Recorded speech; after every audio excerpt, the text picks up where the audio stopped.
Hey everybody, and welcome to another MMOFTW. I'm your host, Bill Murphy, and this is MMORPG.com's Week It Was in MMO News. Now, there's a lot of stuff that actually happened this week. I know for the past couple weeks we've been talking about how there's nothing going on. Well, this time it's the exact opposite. However, I'm not going to have time to talk about every single little thing here if we want this show to stay under the 5 to 8 minute rule that we've sort of set for it unofficially.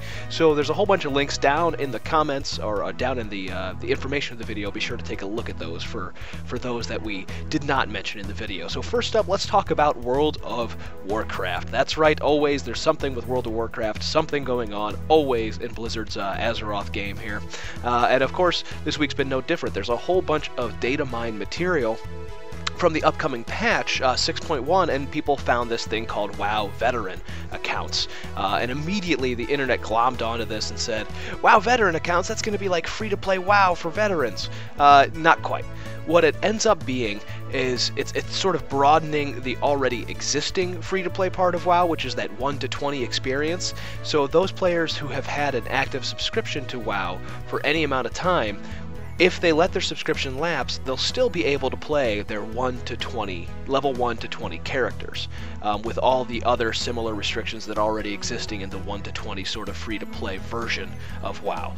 So you won't be able to go out to Nagrand and the current DRAENOR content and play free-to-play or anything like that. But if you still want to sort of maybe have a taste of WoW before you decide whether or not you're going to subscribe again, you can hop onto your existing account, make a new character, play any one of your existing level 1 to 20 characters, and all that stuff, and say, okay, yeah, I actually do miss this. Now I'm going to subscribe. So that's going to be the veteran status for World of Warcraft in upcoming 6.1 expansion.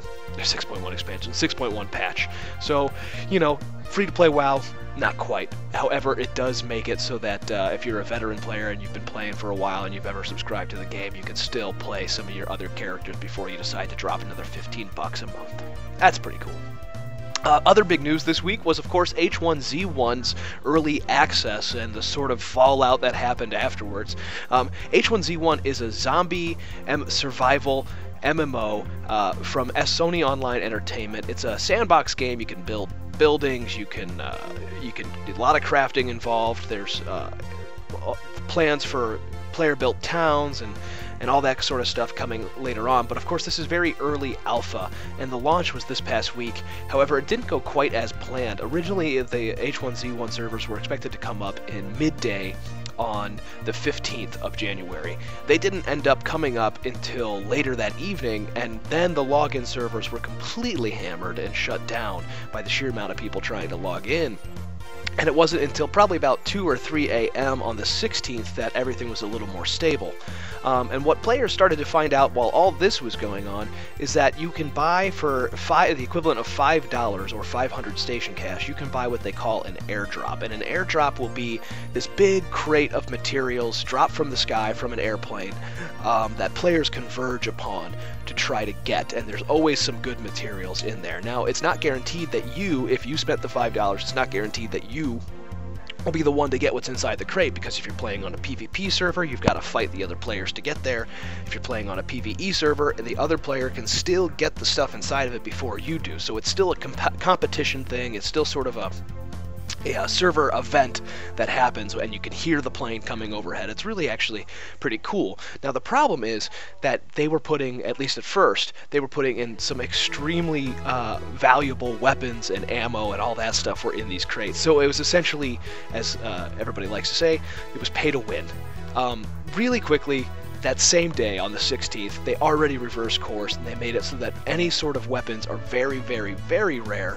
The radius in which the airdrop actually falls from the location of your player is much broader now, so you don't have like these airdrops dropping right over your head. You'll see the plane and still have to do a race towards it. A lot more like Rust, the other post-apocalyptic sort of sandbox game.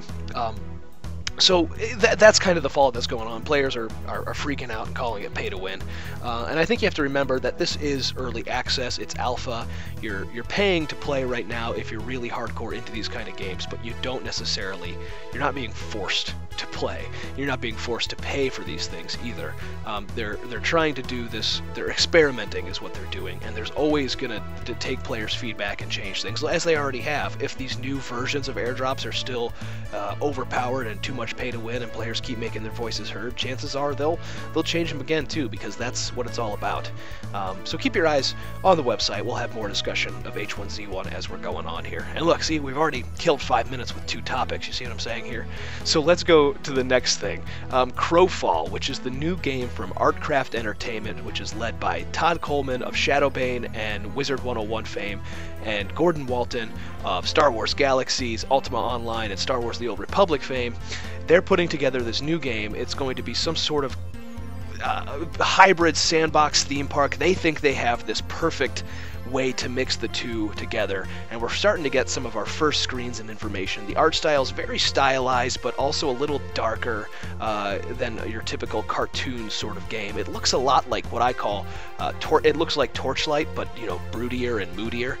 And they also have this screen of character creation that shows you that there's going to be like a hunger stat, there's going to be warmth stats, so maybe they're going to be mixing in survival with the fantasy MMORPG aspects. It's really interesting.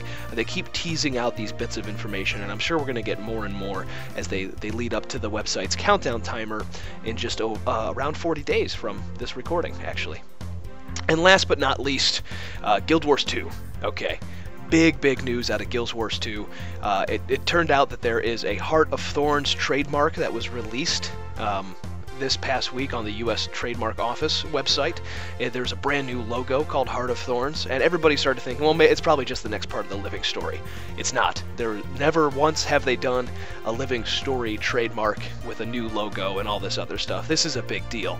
And then if you play Season 2 of The Living Worlds, Episode 8, the final episode of Season 2, it ends with a huge, no spoilers, huge jaw-dropping video that changes the path. There really is no going back to the way things were at the end of this episode, and it has this video that ends with the Heart of Thorns logo coming up on the screen, and it says, be sure to watch the panel that we're hosting at PAX South, which is next Saturday, the 24th. Be sure to watch this panel because we're going to tell you what happens next.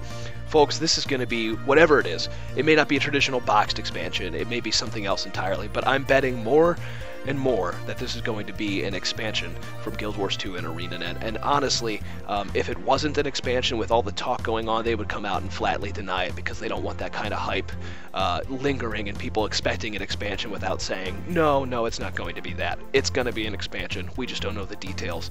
That's going to be next weekend. And of course, we'll be covering it live on the website, and we'll have 2 people down at PAX South doing so as well. So keep your eyes peeled to the site because I think everybody's been waiting a couple years for this one.